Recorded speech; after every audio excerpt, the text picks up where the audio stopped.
righty. Thank you guys so much. Welcome back to another episode of the Red and Black podcast. I'm your host, Daniel Adams, and we are joined by two very special guests. Boys. Appreciate you having me, Daniel. I'm Julian Ramirez. I'm from Cornell University, and now I'm the head coach of Frog Empire Wrestling Academy. Hey, I'm Sal Jones. I'm from Long Island. I also wrestled for Cornell. Now I'm the associate head coach at Frog Empire Wrestling Academy. And for those at home who might have not caught our first episode, Frog Empire Wrestling Academy is an amazing club that opened up, I believe you guys said in the Utica area. Um, right? Actually, Ithaca Ithaca. area. Ithaca, in the Ithaca area. Um, and it's like a subsidiary club to Empire Wrestling Academy. For those in our CHSAA community who might know Coach Deagle, that is the club that he operates, and it's an amazing club. Helps out a lot of our CHSAA wrestlers, Section 1 wrestlers. A lot of great athletes have come in and out of that club. And, we're seeing that now starting to be birthed in Ithaca with Frog Empire. So if you haven't been able to check it out, definitely um, check out what these guys are doing. You guys are doing amazing work. I've been keeping up with it on Instagram and everything like that. And the amount of lives you guys have immediately been able to touch and, impact positively is amazing. In the short amount of time you've been able to kind of get this club up and going. So you guys are doing a beautiful job, really. Thank you. Appreciate that. No, of course. Appreciate that. That's our goal. Past Um, wrestling is just get kids to love the sport and enjoy what they're doing. And what is some of the best ways you've found so far to kind of get them to fall in love with the sport? Because wrestling's a grueling sport, and it's kind of like, unfortunately, the one thing you see with wrestling is kind of like longevity, keeping athletes in the sport for a long time. Whether that's keeping their bodies healthy or just keeping their minds healthy. What are some ways that you found to kind of keep these athletes in a positive mind space, good spirits, helping them fall in love with the sport of wrestling, especially so young? You can start, so. First thing is making practice fun, right? So you don't want to make it something that they don't look forward to going to every day. Um, the other aspect is making it feel like a family. So when the kids go there, they're not just there; they're by themselves in the corner, right? Kids get there early. We have balls for them, play dodgeball or jungle ball. We have a spike ball in that, so it, like creates a sense of community where the kids could go there, have fun, laugh, joke before, after, and during practice. Um, and then we also incorporate that into tournaments as well. So I've been traveling to the local youth tournaments with some of the kids, and at the tournaments, I make them go make friends. If they wrestle a kid, I make talk to the kid after a match. Um, have fun with each other. Go to the concession stand, mess around on the mats before and after the tournament. Just something like to build a sense of community. To add on to what Sal said, I think another big part of it is just like actually loving the sport for like what it is. So like the technique and stuff, like we love to just throw technique at them and just be like, hey, have fun with it. Let us know what you think. And then they go back and they try it out. And then having all these other guys come into the room so they get to see not only guys who they look up to, guys who have thousands of followers around the country who are interested in watching them wrestle, but guys who are also preach what we're kind of doing too. It's like they're very fun people. They want the kids to love the sport more than their success. And that's a big thing because you're not going to get someone to have success unless they truly love what they're doing. If they love what they're doing, then they're going to have all the success you want. So it's kind of just making it, obviously, work is very important to us, but having that work play balance just gives it a good feeling of let's get better and let's have fun doing it. And those are very important points that you guys make. Starting off with Sal, like I believe that's actually how we met initially in a tournament, just having a Yep. conversation. And all these years later, so it's very funny that you say that because that's kind of like how we met originally. So that's a very good thing that you kind of preach that too, because it's so important, for that sense of community to be built.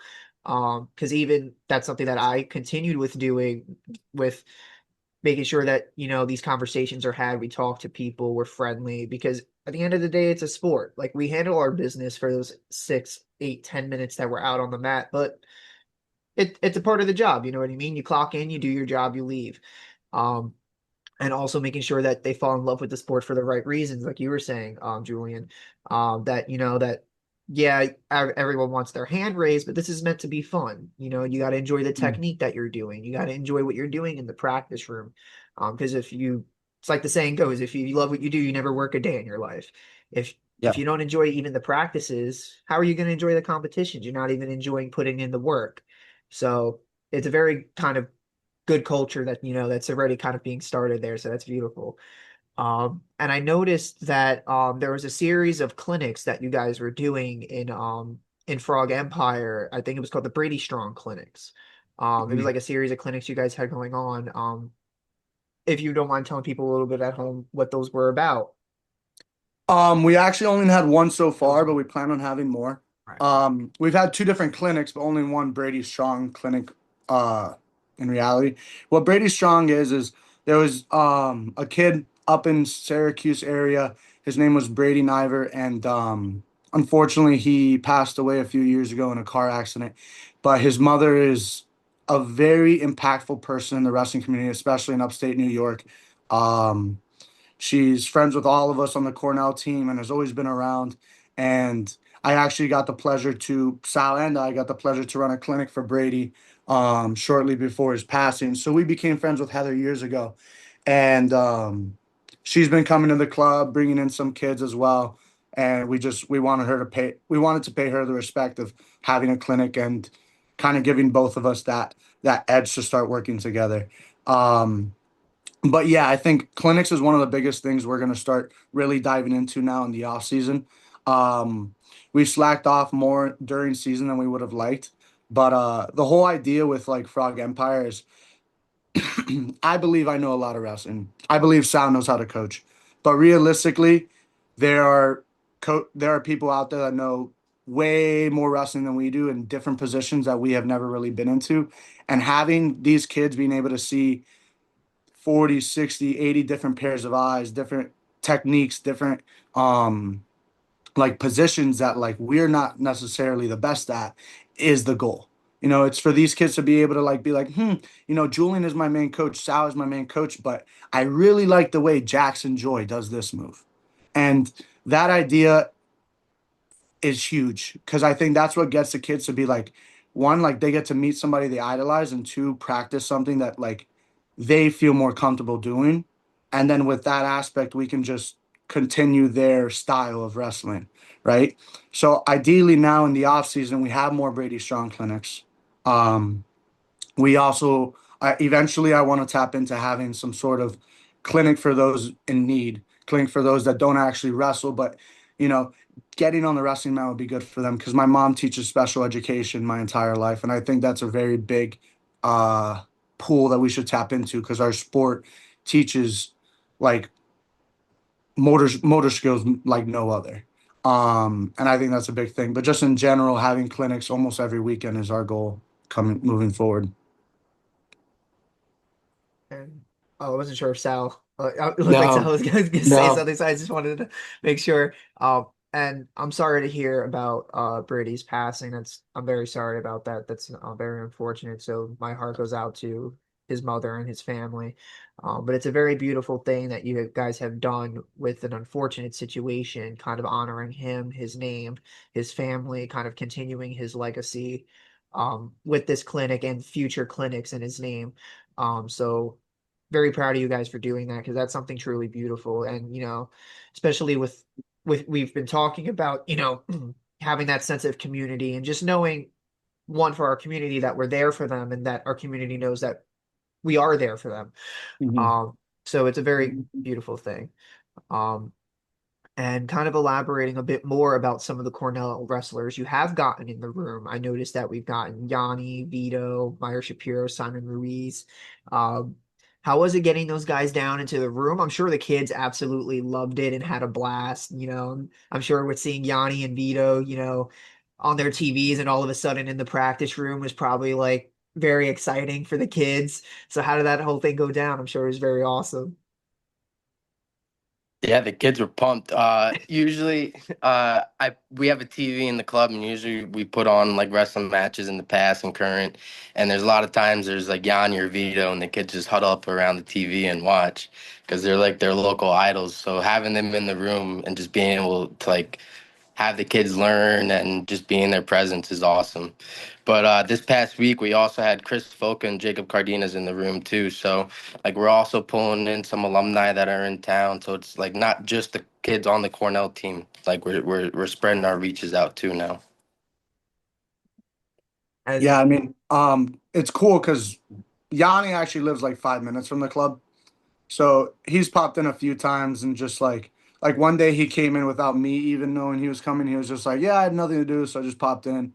And like for the kids, that's awesome because for them it's like they're starting to realize like one, your idols are normal people, and that's the biggest thing, especially in this sport, is like not it's like you can idolize people for sure, but realizing that people are still normal. They yes. still like they still have two arms, two legs, two eyes, typically. And if Yeah. not, they're at a disadvantage. You know what I'm saying? So it's like Or you're if you're seeing Anthony it. Robles, that might be your advantage. We'll see. It all So it's depends. But yeah, no, it's a really cool aspect for them. But like to Sal's point, our goal is to reach out. The Cornell guys should be like part of their family almost. And in the end, like in a few years, hopefully, like these kids are looking at Jackson or Simon or Meyer and being like, yeah, that's my boy. You know what I'm saying? But then it's like what's going to be cool for them is getting guys all around the country and all around the world. Like we also had a clinic with Kadi Magomedov, the guy who wrestled Kyle at RAF. oh wow. Yeah, so it's like soon hopefully we'll have another one with Daichi Takatani, the one who wrestled Kyle at the Olympics in Yeah. 2024. So it's like we're trying to tap into just getting these kids to be able to see all these different wrestlers, and it's pretty cool for sure. Yeah, that's really cool. Like, and especially like I can imagine, like I wish I was one of these kids, like, because then I can go to school, like, especially like talk with all the other kids who know wrestling, and be like, Mhm. yeah, yeah, that's cousin Yanni. You didn't know that's cousin Vito. Like, Yeah, literally. yeah, that's Uncle Meyer Shapiro. He's like this is family. So that's awesome that these kids kind of just have that, you know what I mean? And like you said, that it's all Yeah. extended family. So it's kind of like even how we treat it with, where we coach and everything. It's like, oh, I've known him since I was like 8 years old. He's practically like a father figure. Like, everyone just becomes a part of the family. You fit them Yeah. somewhere. Um, and I also saw recently you guys have just launched a new partnership or deal with Nike with your apparel, which is awesome. Congratulations. That's a very big deal. How did Thank that you. come to happen? Did you guys reach out to them? Did they reach out to you guys or They actually reached out to us quite a sick? few months ago while we were still working with Spartan. And I have a personal deal with Spartan. So I told them like, hey, like I'm gonna go this way, and just see how it goes. And then I kind of wanted to give Nike that same opportunity just to like, see how my clients like it, how I like the service and go both ways and see how it goes. So but it's pretty cool because not like I mean it's Nike, like the name speaks for itself. And yeah, literally. And it's just like we so far have had a pretty good relationship with them. So we'll see if we continue moving forward with them.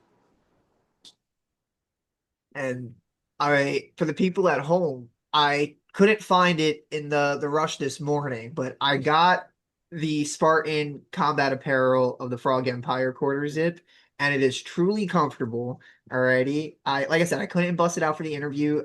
I couldn't find it in the short time, but I will also get the Nike one and I'll let you guys know at home the Nike or the Spartan combat one. We will do a review. We'll do a review. We'll do Perfect. a review. That's definitely going to be needed. Alrighty, we'll let the people know at home. But honestly, I do truly love it. Like I said, it was unfortunate that I couldn't find it in just the quick minute that I had rummaging around. Uh, but like I said, we'll do a review. We'll let the people know. I appreciate the support in general. Just getting the quarters up is more No, than enough. I honestly I saw like when you guys posted it that it was on, and I was like, oh, let me actually get one before you guys sell out. So I kind of Mhm. figured you guys might sell out pretty quickly. So I was like, let me Yeah. just make sure. I was selfish for a second. I was like, let me just get my own real quick, and then Appreciate that. and see. Right, I'll do the same thing for the Nike one now that it's out. Make sure that I get one too.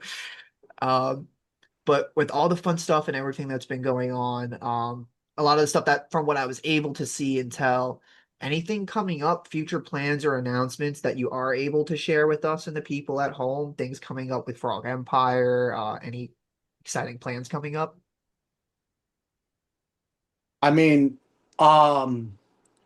we don't have it yet, so details are slow, but we're looking at trying to get a new location within the Ithaca, the greater Ithaca area, that hopefully eventually we'll be able to have 7,000 square feet of mat space, a 500 square foot gym, a male female locker room, sauna, ice bath, kind of a state of the art facility that, like, and especially in our sport, there's not a lot of around the country. Right. So that's where we're headed. Currently, we're looking to keep bringing guys into the room, try and grow our club a little bit, and keep this family orientation moving forward as we continue to grow. Looking forward to some of our guys who've been working hard all season, going to Nine-Way States soon, and New York States as well. So hopefully we can get some state titles out of them. But on the nearby horizon, that's what we're looking at. You got anything, Sal? No, just excited for the postseason for the kids that have been putting in the work, and then transition to freestyle and Greco after that. So Oh yeah, and that Yeah. seems to be especially for you Cornell guys. You guys love freestyle Greco. Like I feel like even during folk style season, I see you guys practicing freestyle and Greco in the practice room, like because I'll follow like Yanni and Kyle and everything on Mhm. Instagram. And I feel like because I'll see like Bajrang is in the room and all these international wrestlers. And I'm like, you guys never stop training freestyle year round. And honestly, that's beautiful. That's amazing because that helps out folk style wrestling, just how it Mhm. translates. But like maybe you guys practice freestyle and sprinkle folk style throughout. Like maybe that's the strat that the guys need to have. A big Yeah, a big thing we believe in is that wrestling is wrestling. So it's like, in the end of the day, if you're not hitting a gut wrench, then it's just wrestling. You know what I'm saying? So it's Right. like, we try and get everyone to have a very similar style in the Cornell room, whether we're wrestling folk style or freestyle. And then, like, obviously, like, you need some touching up in each style, but that way you're constantly thinking about both. Right. And I could definitely, especially when I see guys like Meyer Shapiro wrestle, like you see like the fluidity and the movement and like kind of like what you were saying, like with wrestling is wrestling, just no matter what, like pretty much it's all unanimous and the same. It's just when Hmm. you compete in them, you kind of branch your style off into that. Yeah. Um, you can tell like his movement and his attacks are all stay the same. He just changes more so like how he does them based off the style he's wrestling, whether it's freestyle or folk style. So that's a very true point. Yeah. Um, and if that's it, for the people at home, um, that may be watching, if those are the final words, if we don't have anything else, I was your host, Daniel Adams. Thank you so much for coming out to our show today. Like I said, I know you guys have a very busy schedule, so it was honestly a pleasure to have you guys on another time. thank you. Oh, of No, course. thank you for having us, Daniel. I appreciate the support and also helping us grow the sport and grow our club. It means a lot. Of course. And I'm sure that there might be a few people who might either contact me or reach out. If there's any way that I can continue to help, maybe get some guys in your room or anything like that, like Hmm. as part of like guys who want to go to your club and like do a practice or anything like that. I'll reach out to you guys and see like the feasibility of everything. But I'm sure there's people who might take up interest after these episodes. Appreciate that. Yeah, I'll send you our emails and they can just contact us through there. Sweet, perfect. Alrighty. Alrighty, and then alrighty, folks. I'm signing off.